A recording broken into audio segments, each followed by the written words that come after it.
Hi, everybody. Welcome back to the Aliens and Angels live podcast. I'm so excited to be here. I am so excited to introduce you to Sue Walker. If you haven't already met her or seen her on any podcast, it's going to be a great show today. Just a couple things before we get started. I want you to know that all the content on this show, except for my background art, as you're seeing it now, is completely authentically human generated and includes absolutely no AI generated components. So Sue's the real deal. I'm the real deal. Everything we talk about is the real deal. We're real people having real conversations. However, I also want to clarify that the beautiful image on the thumbnail, as it shows up, on YouTube and Rumble and other social media, is an original piece of artwork by Sue Walker. We're going to get into some of her artwork today, but I just didn't want you to think that I AI generated that image or drew it myself. No, that artwork is done. It's an original by Sue Walker herself. So yes, the guest today, my very special guest, is Sue Walker. Let me tell you a little bit about her. Sue is an internationally recognized clairvoyant. She's a medical intuitive, a paranormal researcher, artist, and co-author of the book called Inviting ET. She is also the translator for the Ponte Gray beings of the Sandia Mountain Information Station, who reside at the Sandia Mountains, Albuquerque, New Mexico, and they are here to help prepare humanity for official first contact. All of the links are featured below in the description. I want to thank you in advance for liking, commenting, subscribing, and please do share my content with your friends. YouTube and Rumble channel memberships are now available, so you can receive my books and you can help to support my channel. So welcome everybody, and welcome everybody in the live chat. Without further ado, I'll bring Sue onto the stage. Hi, Sue. How are you? Hi, I'm doing very well. It's been a very, very busy and productive week that's just had me going from morning to night. But I'm glad for the break today, and the weather is not quite as hot. And so here in New Mexico, we're hoping for rain this week, which is an absolute blessing. Anytime we get moisture from the sky in whatever form it comes, we're grateful for it. So I know you've been having too much. We've been having Well, not enough. I don't know if it's too much. It seems like too much because I miss all those hot sunny days, but at the same time, everything's beautiful and green. So, I have to not be greedy with my climate preferences, I suppose. And you're really involved in food production. So you're growing a I lot of your own am. food, processing it. But can Mhm. you just tell the audience a little bit what you're doing with the extras, the stuff you can't Oh, eat? we have a huge backyard that we intensively garden. It's a 1/4 acre with 17 fruit trees and a big vegetable garden, herbs, flowers, you name it. If we can grow it here in New Mexico, we do. But what we do with the extra, we have two families that work this garden 3 days a week at least, and more when we have to process food. But what we don't use, we are part of the Food is Free program, which was started in Texas.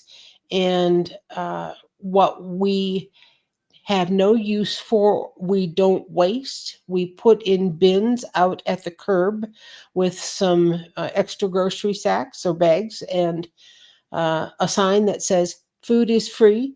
Take what you can use and leave a little for somebody else.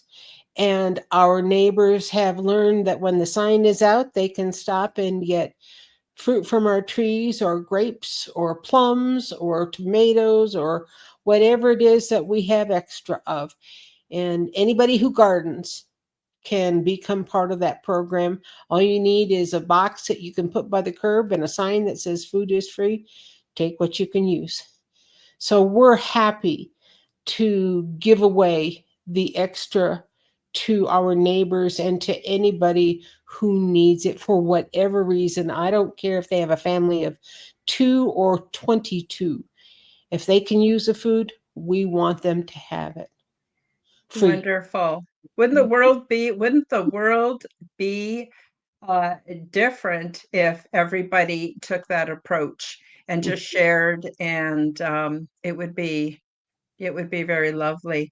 I just want to do a quick shout out to Denise. Hey, Denise has Denise, we been see you. absolutely faithful companion and friend. She moderates the live chat for me. Um, she's my biggest donor to the program, but Oh, she's here. I mean, unless something happens and she can't make it, which is rare, she's always here, and she's just a wonderful supporter. Denise, I want you to know how much I really, really appreciate you being we here. all need Thank you. people like Denise. Thank you. Makes a huge Yeah. difference. Yeah. Oh, So, we got Shelley. I just going to say hi to Shelley. Shelley, Michelle Morrison, also very nice to see you. So last time you were on, Sue, we talked quite a bit about how you met the Ponte, how you went down to visit who is now your husband, yes, and you started having these telepathic telepathy. conversations. Yeah, and then you went back home to where you lived before, and it stopped, and then you came back, and it just picked up again, and you became their official translator. Is that Yes, that's still? pretty Yeah. close. I spoke with one individual who I nicknamed Sandia, who I learned whose real name was Tilcom. Spoke with him alone for a year and a half before he introduced us to anyone else under the station. And during that time, not only did he explain why they were here and other things about themselves, but he Mhm. also taught us a new way to look at our planet and understand that there are images embedded purposefully in the landscape of the planet, and how to read them and understand the symbolism and understand the meanings behind the images Mhm. that are embedded. And on my YouTube channel, which is at Sandia Wisdom, all one word, then you can see what those APG or archaeoplanetography images are like. It was after that that he introduced us to others. And while Mhm. he still continued to teach us archaeoplanetography, we began to learn about other people that he worked with. And slowly but steadily, they taught us more things, including uh, dictating a telepathy manual that is free. Yes. And that made the difference between just us having contact to anybody who follows the instructions in the manual can have their own contact. And people worldwide began to do that. It was quickly translated into more than a dozen languages. The Telepathy 101 primer was the telepathy manual that they dictated to us. And that started contact with dozens of other people across the planet who made the effort to try and say hi to them telepathically. Mhm. So we had a Wonderful. very good time sharing our own personal experiences with anybody else who wanted to try and contact them, no matter where they were in the world. Mhm. Um, while the Ponte in North America have jurisdiction here in North America, they cover the uh, northern and western hemispheres. There are other Ponte facilities, other locations on the planet, and even in the oceans. And so we learned a great deal about them, and the good and the bad. Everything from uh, the genetic manipulation that various Star Nation people have done on Earth humans over the last couple million years, to the fact that they're helping us understand how to get ready to meet people who aren't from here. Whether Mhm. here, not from here means another planet or another dimension. And Mm, many mhm, of mhm, our visitors are multidimensional beings. I know that's a hard one to wrap your head around, but they've taught us a great deal about that too. And that's a fascinating topic. The mhm, Ponti themselves were the ones who asked me to start drawing them. mhm. And so they actually had to send me an art teacher. That's So I great. began to draw images of them, and that helped because it Mhm, helped people to understand that they have emotions like we have.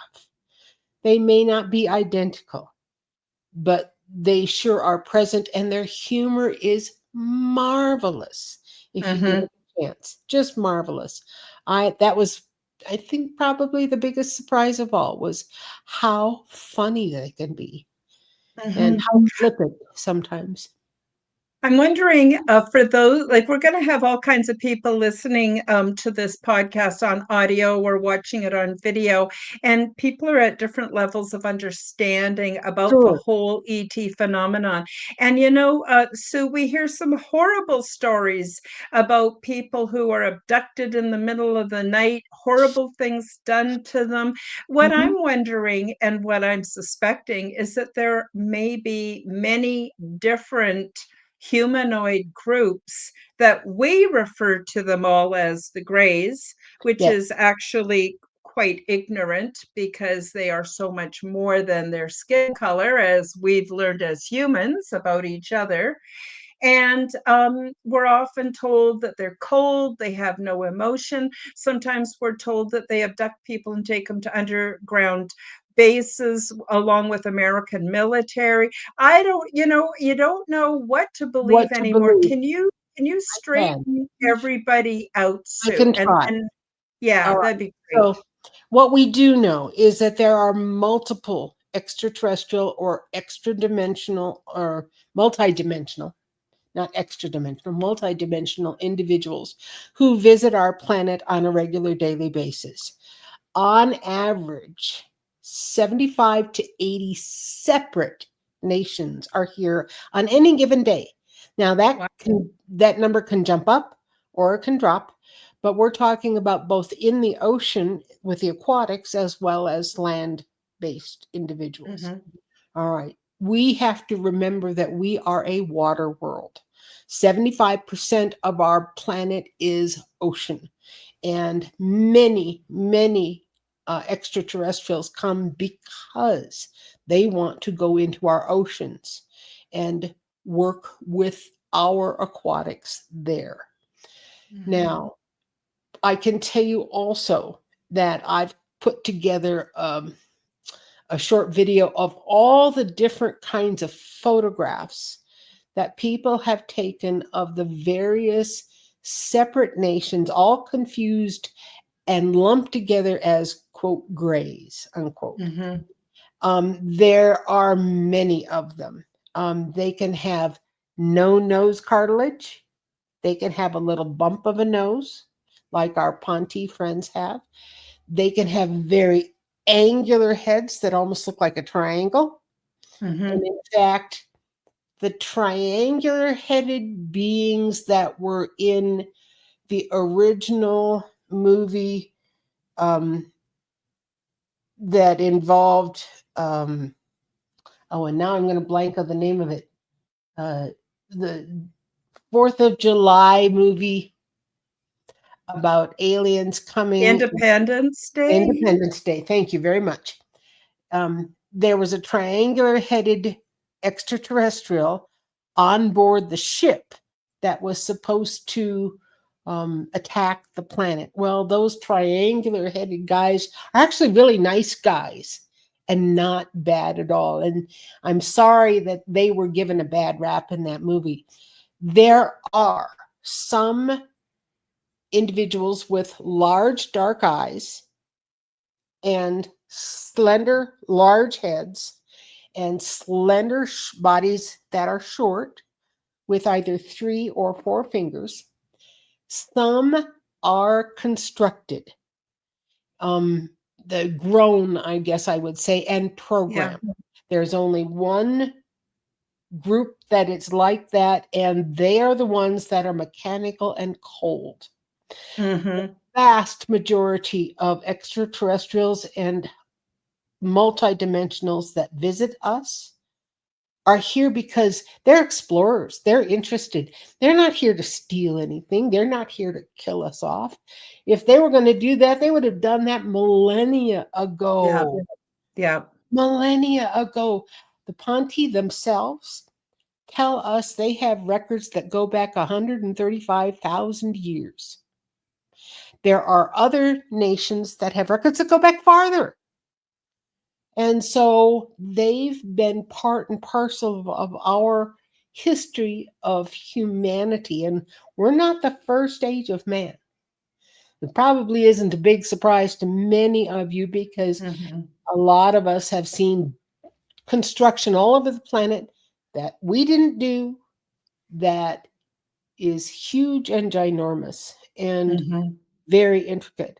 And so previous ages of man have been here, and the Ponti tell us we are the 4th age of man that has advanced to the point where we are capable of leaving our own atmosphere, meaning we can go into space. But we're not the first ones to do that. The Mhm. other ages of man indeed have been wiped out by cataclysm. And if we're not very careful and we don't plan well, we may be again, Yeah. because we're circling around the galaxy and coming back into that same 25,600 year cycle again, that things go bad with our planet and the whole atmosphere and the whole environment changes. So Mhm. floods, ice ages, our global warming usually Mhm. happens right before an ice age just hits Mhm. suddenly. And Mhm. it's not a gradual thing, it's an overnight flip. So It's we gonna be have to be fast. prepared for things. Yeah. Mhm. Thank you for clarifying that because, I myself believe that there are numerous different kinds of humanoids.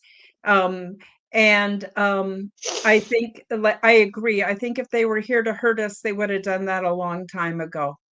And from what I have seen humans do to other humans is so horrific, So you much worse. know, Hmm. yes, so much worse. And I can't blame the peaceful and loving what we call ETs, extraterrestrials. I don't blame them for wanting to keep us at arm's length. My goodness.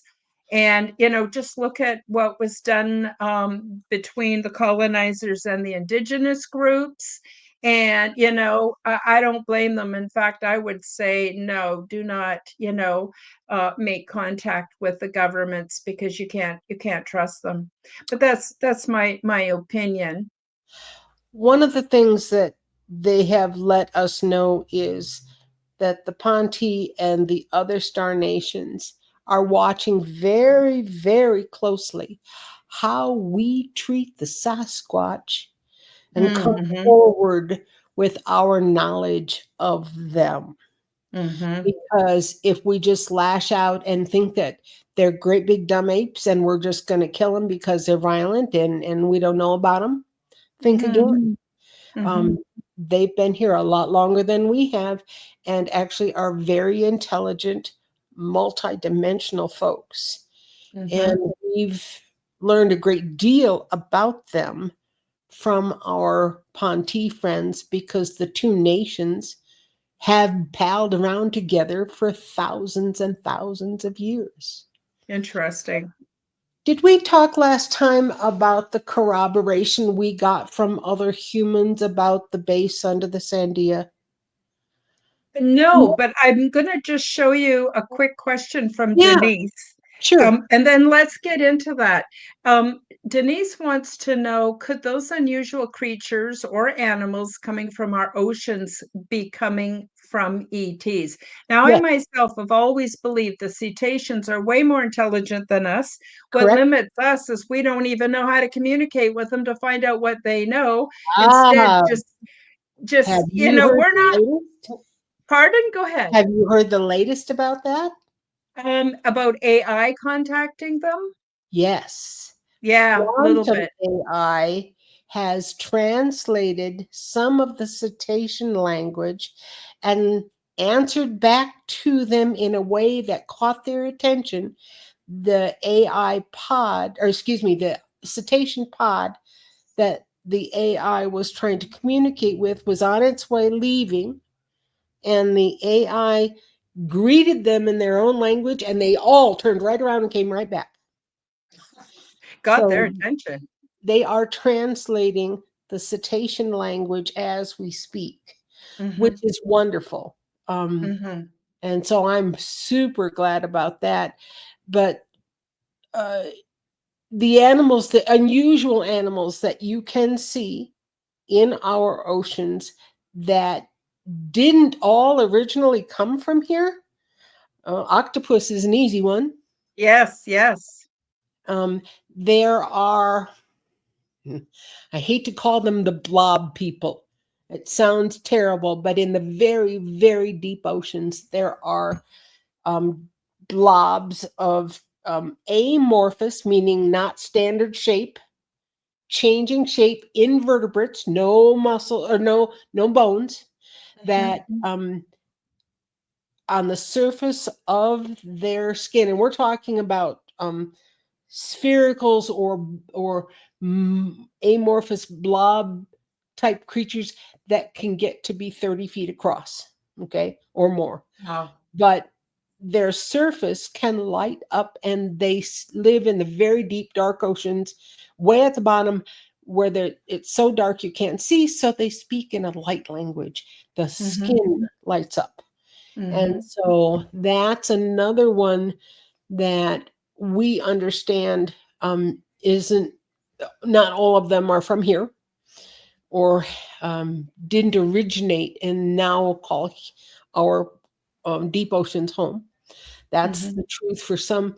There are also merfolks that mhm, visit our merfolk that come here. The Zeta body type with the large dark eyes and the slender build also have a form of ocean aquatic that communicates with them as well. So mhm, we have quite a few different kinds of critters that we can photograph or have been photographed or partially photographed, moving around in the deep oceans that are not necessarily from here currently.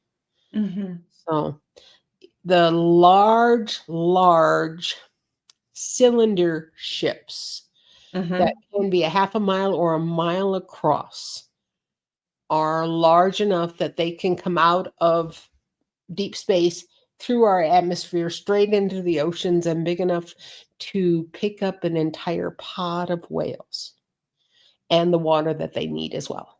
mhm, And so that's where some of the big ships are coming into play. mhm, mhm. Amazing. Yeah, it's interesting how sometimes Hollywood gets it partly right. Like there was a Star Trek series where they had to go back in time and collect a male and a female whale and bring them into the future in order to save all of humanity. And that rang so true for me. I just felt it rang so true. The other thing is, in the research I've done on whales and other cetaceans, they're way smarter than us. Heck, the octopus or octopi, I don't know how you say plural, they're smarter than we are. Like, seriously, humans need to get off their high horse No and start kidding. recognizing that getting some humility and start interacting with all kinds of species and humanoids and non-humanoids, because what intelligent non-human intelligence might look like is quite different than what we've been programmed at. I don't know. What do you think So about true. that, Sue? So true. We decided a while ago, and the Europeans decided a while ago, to measure intelligence by written language, not oral, Hmm. and hands that build things and use tools, because Hmm. animals didn't. Okay. But what they didn't tumble to is when you get advanced enough, you don't need stuff. You don't necessarily need to build things. Yep. If you can live in harmony with the world around you and communicate in an intelligent and loving way with your neighbors, and Hmm. part of the balance of life where you live. That's what the cetaceans have done. That's what the Sasquatch have done. Hmm. And yet both are much more intelligent than we are, with much greater capabilities that we don't possess at all. Hmm. And so Hmm. the measure of intelligence is a very different thing for our ET and multidimensional friends than it is for us. They have a little broader spectrum of what makes something or a nation intelligent. Hmm. So, and Hmm. I'm glad they do, because ours is not working. Yeah, no kidding, no kidding. I sort of think that we've been kind of engineered a bit, just to be a slave class and to bring whatever, the what I call the parasite class, whatever they want. This whole illusion of money and riches and power. It's kind of embarrassingly Yes, ridiculous when it I is. look at it.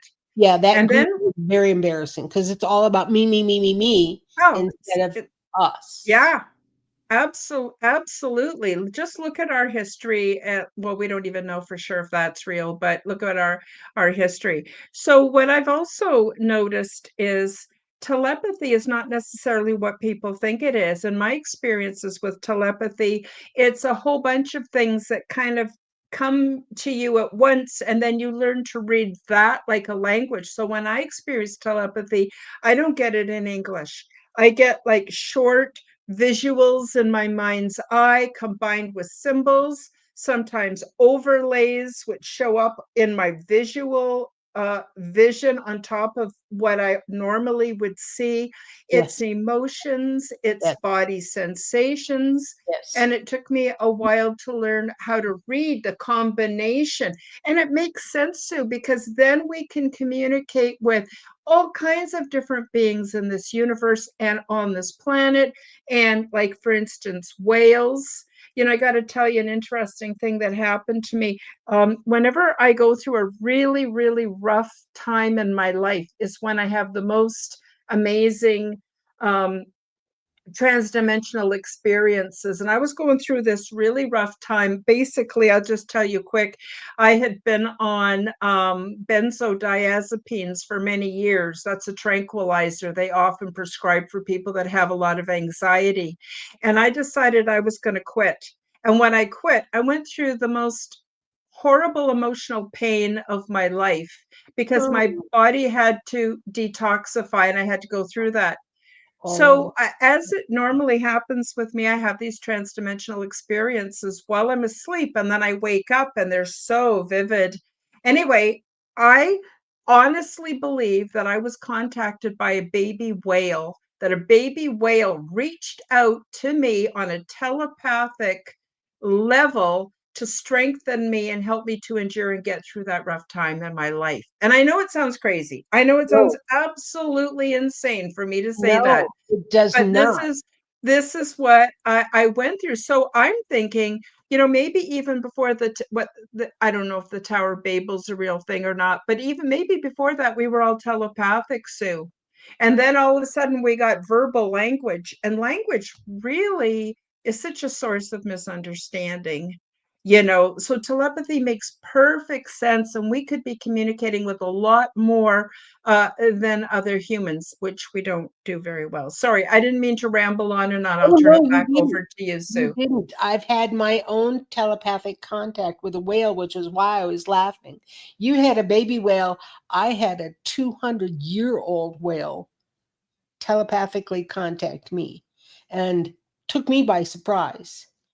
And this was in 1998, and he was hurting. When I connected with him, he was old, he was scarred, he was hurting. So I put my hands on him and just Mm-hmm. tried to send him energy for about 20 minutes.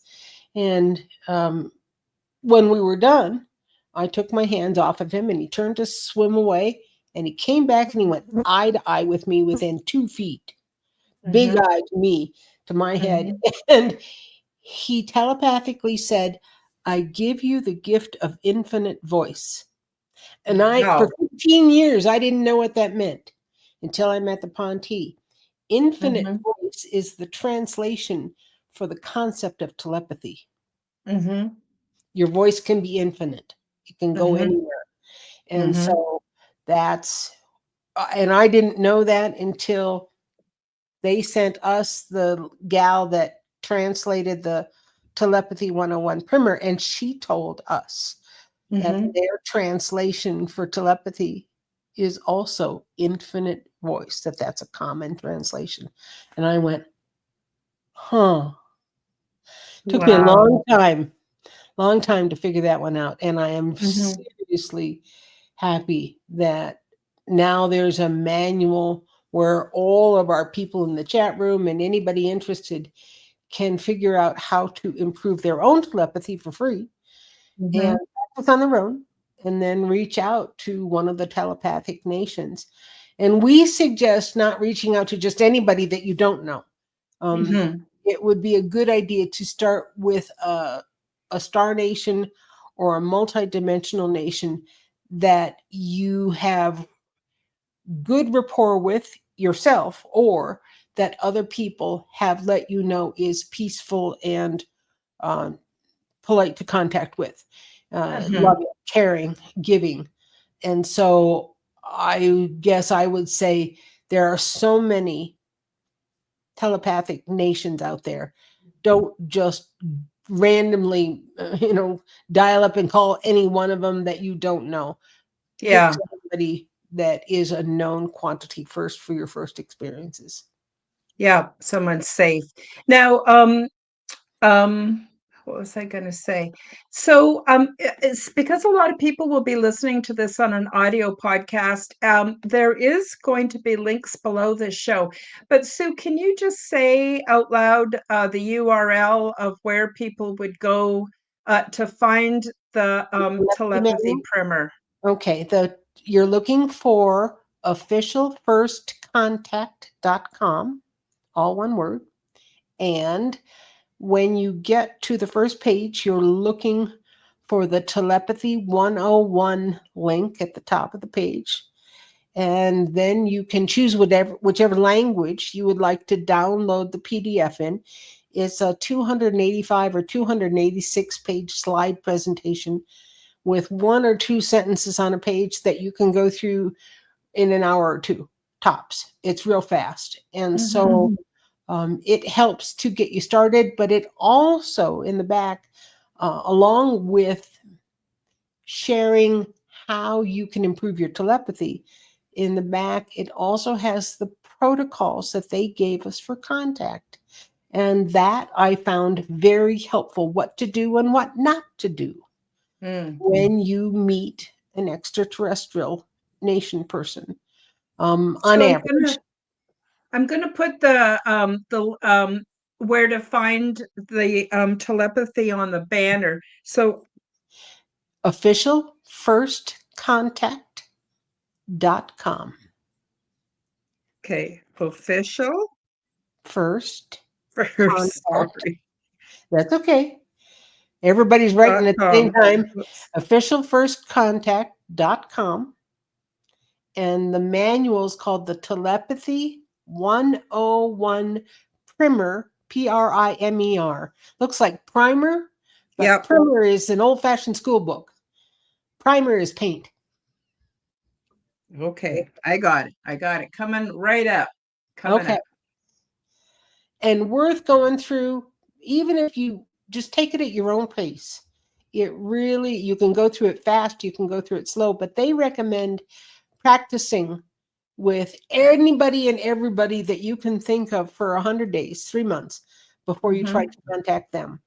Mhm. Because you need to know what it feels like to be accurate and know that your telepathy is working with local folks before you try and contact somebody that's not local. Mhm. So you got it just right. Looks good at the bottom of your screen. That banner is great. Okay. Good. Telepathy 101 Primer, officialfirstcontact.com. Yeah, just I have a sometimes I have so many thoughts in my mind. It's like squirrels running around and then I forget. So I wanted to have it here for everybody. Now you wanted to change the subject a little bit and get into something else. I can't remember what it was now. Oh, Sorry God. about that. Oh, Um, yes. where would you like to go Corroboration. in our conversation now? Yep.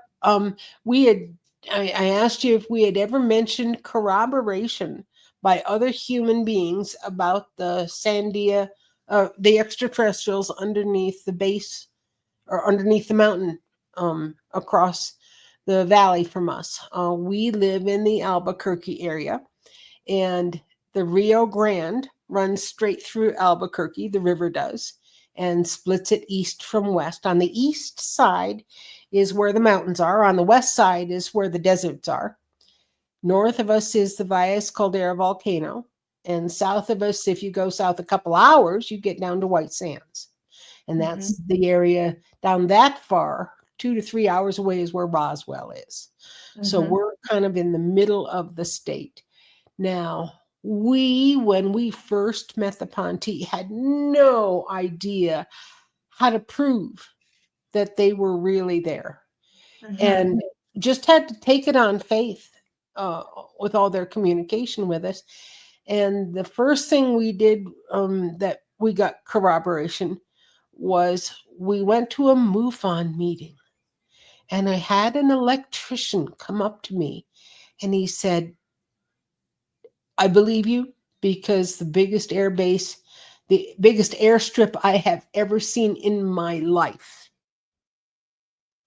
I saw underground. It was Mm. much longer than anything I'd ever seen above ground. And I said, tell me that story.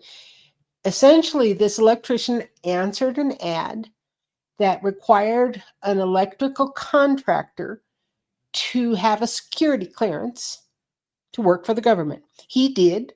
He was eligible. He still had to fill out the 24 or 25 page form, but they called him and said, "Meet us at this intersection and we'll take you to the job site." He pulled up at the intersection very early in the morning after dawn, and there was a van that had no windows in back, and it was unmarked, and other electrical contractors who were being hired were there too. And whoever the driver of the van was said, leave all of your tools here, leave everything on your person in your vehicle. You cannot take it with you. That means cigarettes, lighters, cell phones, pipes, whatever you have, leave it here. We will provide what you need. They put these guys in the van and drove them around for an hour and a half. Hmm. And finally, they heard, because the wheel sound was different, that they had gone from outside on the highway to inside because the echo is different. When they got out of the van, they were on the edge of this super long airstrip that was all underground with a super high vaulted ceiling. And off in the far, far corner were saucers. And well, he thought it was somebody who looked like a human being standing next to a small Zeta body type gray. Mm-hmm. Okay. And so he was told to not ask any questions and just do his job. But then he was the one that came up to us. And after he saw the saucer, then he started researching everything he could, because prior to then, he'd had no experience with UFOs of any kind.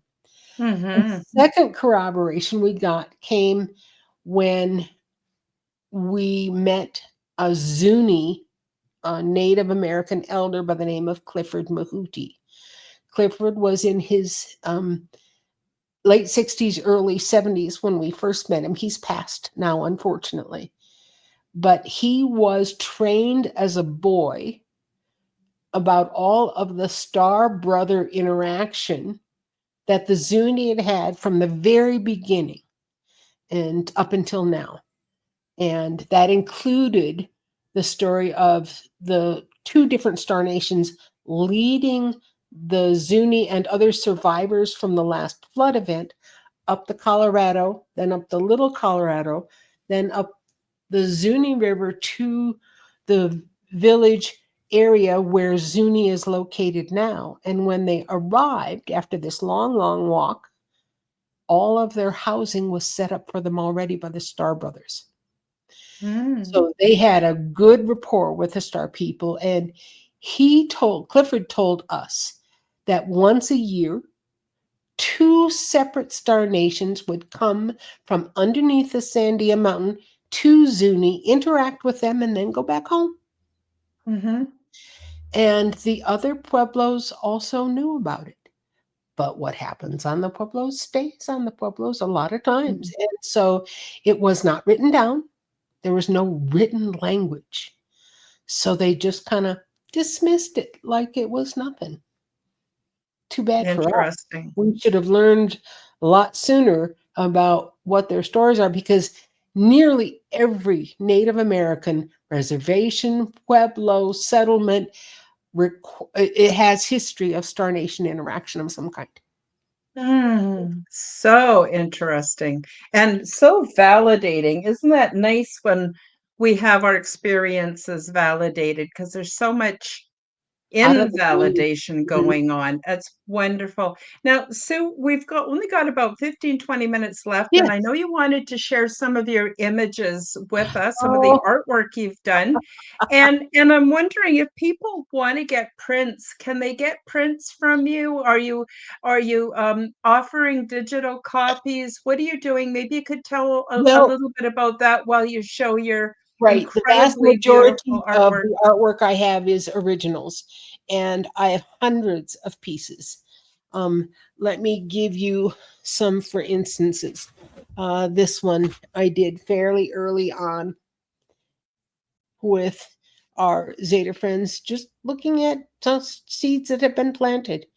And in Mhm. fact, one of the things that Clifford Mahuti told us is they used to trade with the Star Brothers. And I said, "What did you trade?" And they said, "Seeds, Mm, all mhm. kinds."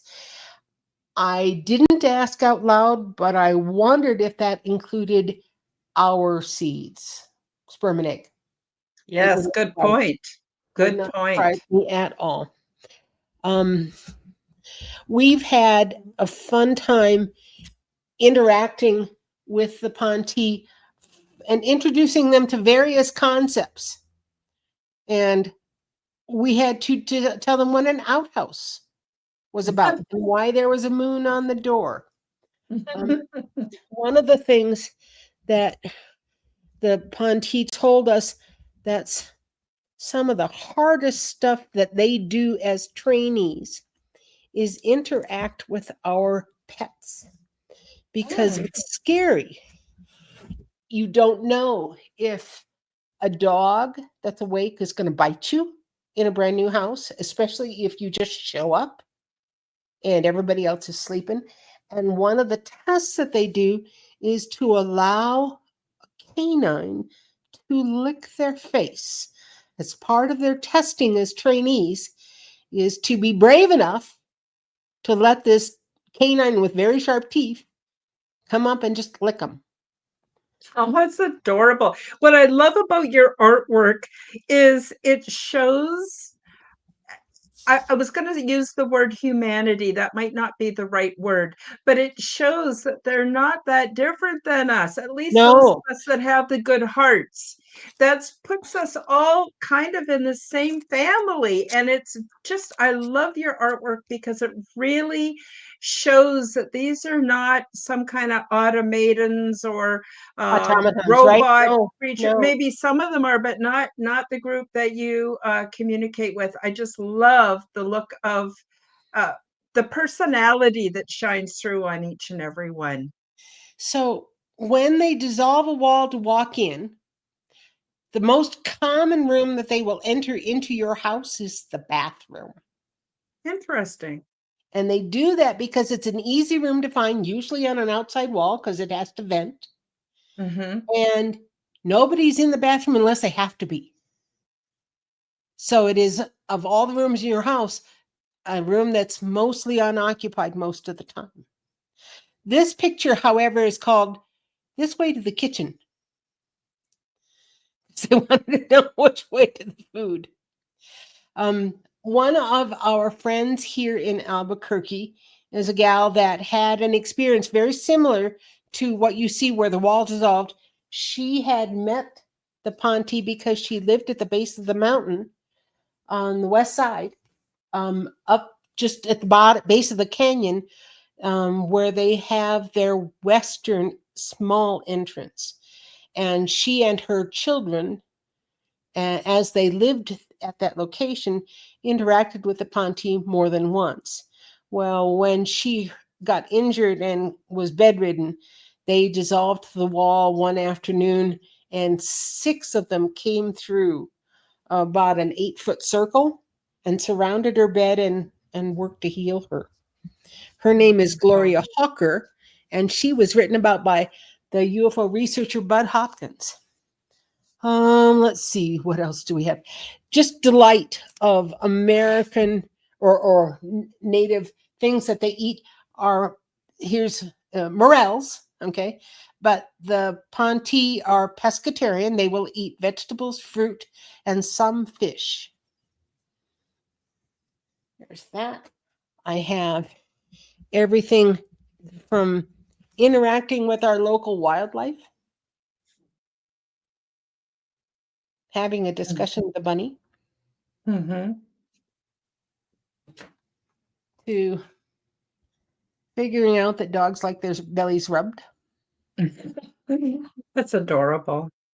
And for those of you listening on an audio podcast, please feel free to come over to YouTube or Rumble or Odyssey and watch the video so that you can take advantage of some of this beautiful Mm, artwork and these amazing pictures because they say a picture is it's worth worth a a thousand thousand words. words. No The kidding. No kidding.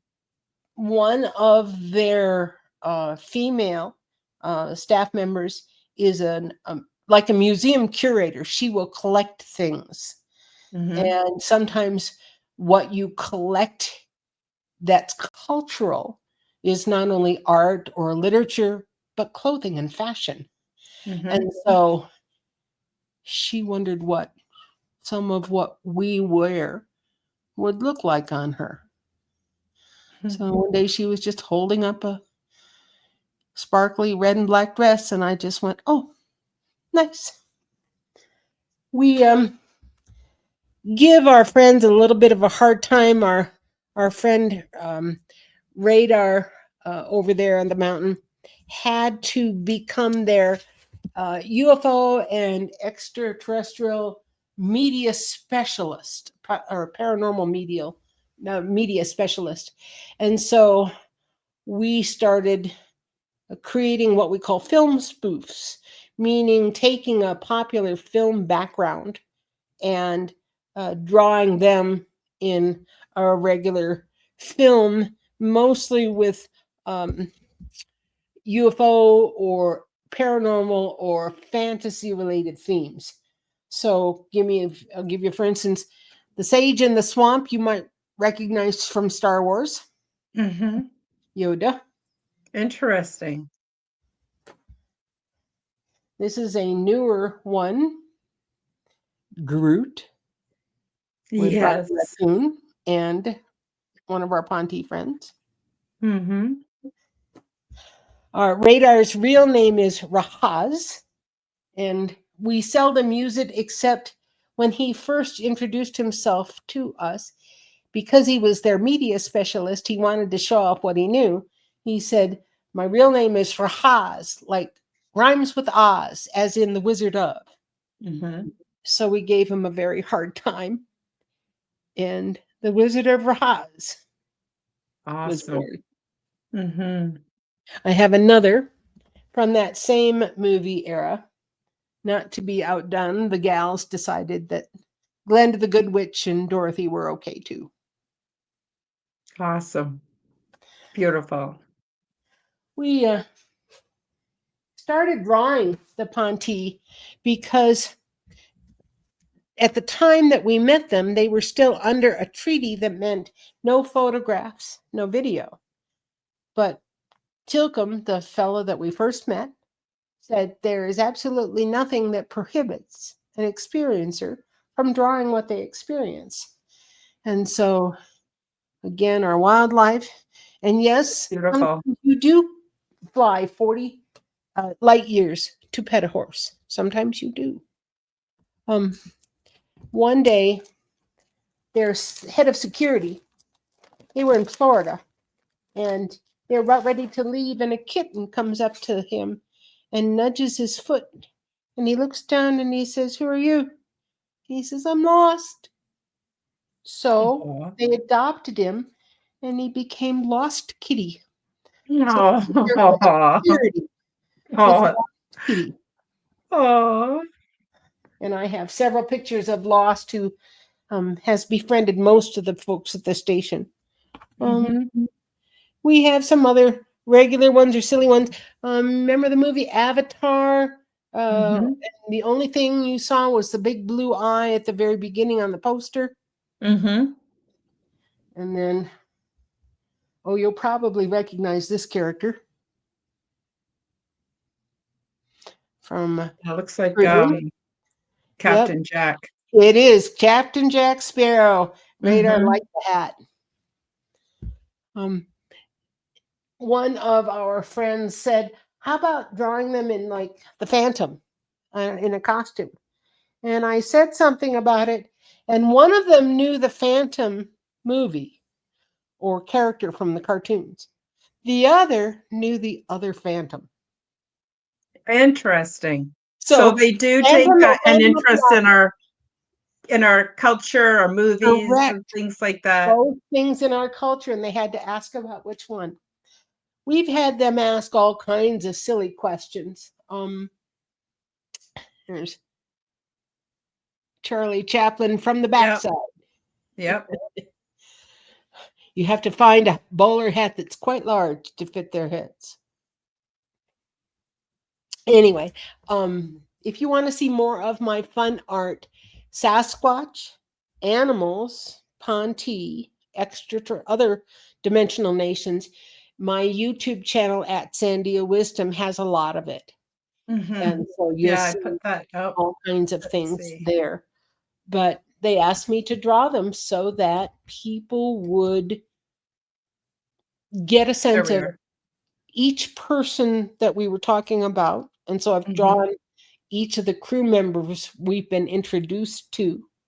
Um, and we've learned a little bit about each one, and their likes and dislikes are as varied as all of ours are.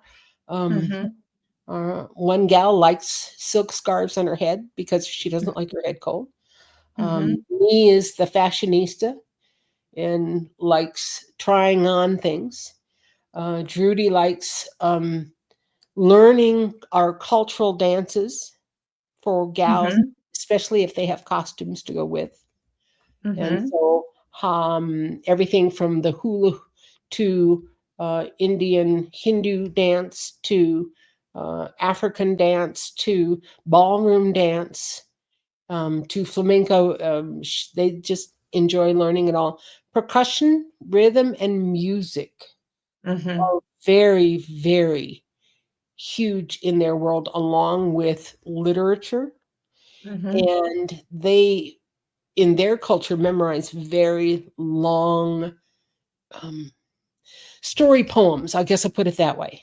It's Mhm. more than just poetry. We also find them collecting what's considered the best of our culture. Here in North America, the Sandia Mountain folks collect things in English, but in other continents, they collect other cultural things in various languages. But they Mhm. do it to save the very best of our culture. They consider themselves cultural explorers, Mhm. gardeners of intellect.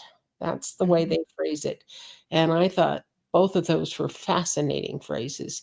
Made me really think about why they were here and what they're learning from us that they like a Mhm. lot. Mhm. If they come visit your home, they like to pick up small but artistic things.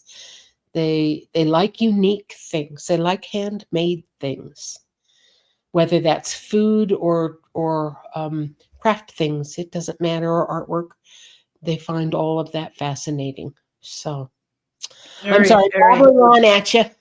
No, it's wonderful. I am so grateful that you're here. And of course, I'm going to pester you to come back in the future because there's so much we could talk about. And I think it's really important for people to get over that knee jerk reaction of fear and to start getting used to intelligent beings that look a little different than us Yes. and start creating the kind of peaceful, loving world we all want to share and live together in.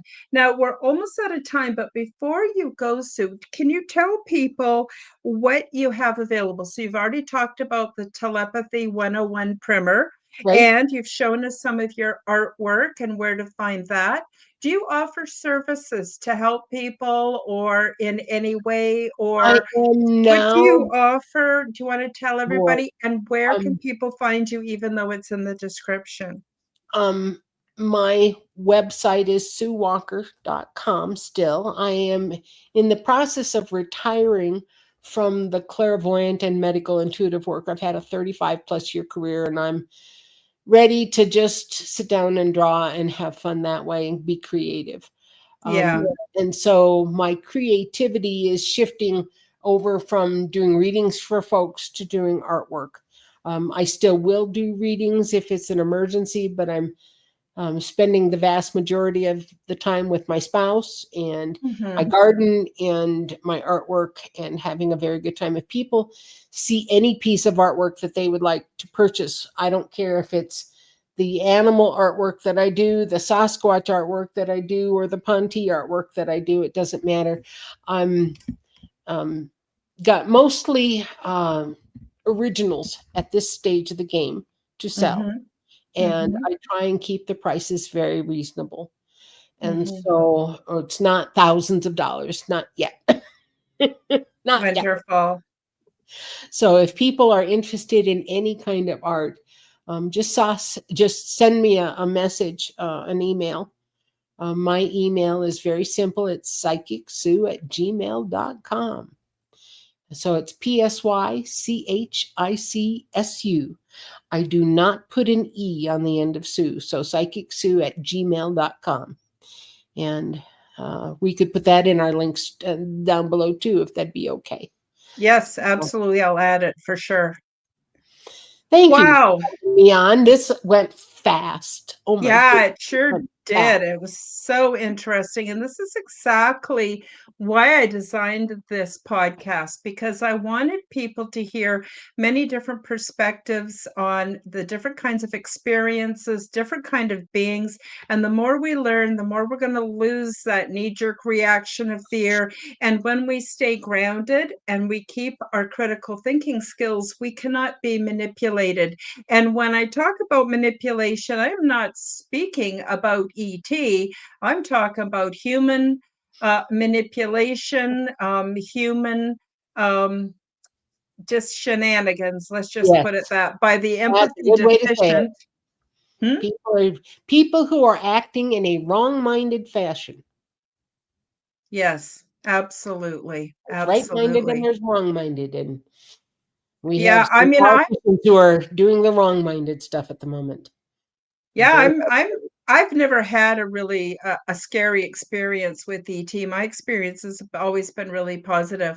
But I look out over the world of humankind and I see what we're doing to each other, and it horrifies me. Absolutely horrified. yeah, There are many ET yes, groups who don't even know about us, and they would find it so disturbing because they're peaceful, loving beings. They're not, they put all this nonsense behind them. They don't go to war anymore. They don't hurt each other anymore. And they're beautiful. And, I've also seen some recordings of human military people, what they call interviewing ETs, and it's horrible the way they treat them. terrible. Absolutely disrespectful and horrible. Yeah, So, I think it's important that we start stretching people's imaginations and understanding in this direction. This is why I created the show, because I wanted people to be able to come and hear and make up their own minds, but that's also right. to reduce the fear. I think it's so, Yeah. so very important. I just want to say a quick shout out to hi, Shelley and Leah and Atlas 4943, And Rodney, Rodney Letman. We have a wonderful group today. Fearlessly Phoenixing, oh, right, always right. yeah, I always enjoy her too. Shelley, Michelle Morrison, if I missed anybody, I do apologize. Oh, Harry Shannon, I missed you, so I'll say your name. And everybody else who joins us, absolutely lovely community. Thank you so much. And thank you, Sue, so much for making the time. I know you've got a very busy schedule, and Hey, if anybody's um, local to Albuquerque and you want to help process food or learn how to can, I'm your person. If you want fresh mhm, pears, I'm your person. mhm.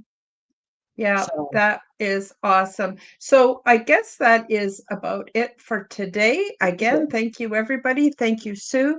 Take care. Hope you all have a wonderful upcoming week. thank And you. we'll see you on Wednesday for those of you who want to come and see the Quantum Guide Show. This week is my last Quantum Guide Show of the month. Is always a conspiracy panel, and we're going to talk about Jeffrey Epstein. I know you're all probably sick of hearing about him, but I've got a new twist on that whole conspiracy. So you might want to join us and hear about that. So that's it for today. Thank you, everybody, again, and we'll see you next time. Bye bye. All right. Thank you for joining me for the Aliens and Angels podcast. Read about my true life ET contact in my book called Transdimensional Meet the New Neighbors, which is now available on Amazon worldwide. Subscribe to my YouTube, Rumble, and X channels at Karen Holton TV. The like button and leave me a comment. And please do share this podcast with your friends. Check out my website at www.karenholtonhealthcoach.com to see my free resources and amazing products and services. All of the links will be in the description below. As part of the Forbidden Knowledge Network, you'll also find the Quantum Guide Show with Karen Holton on all audio platforms. Until next time, keep up the good work.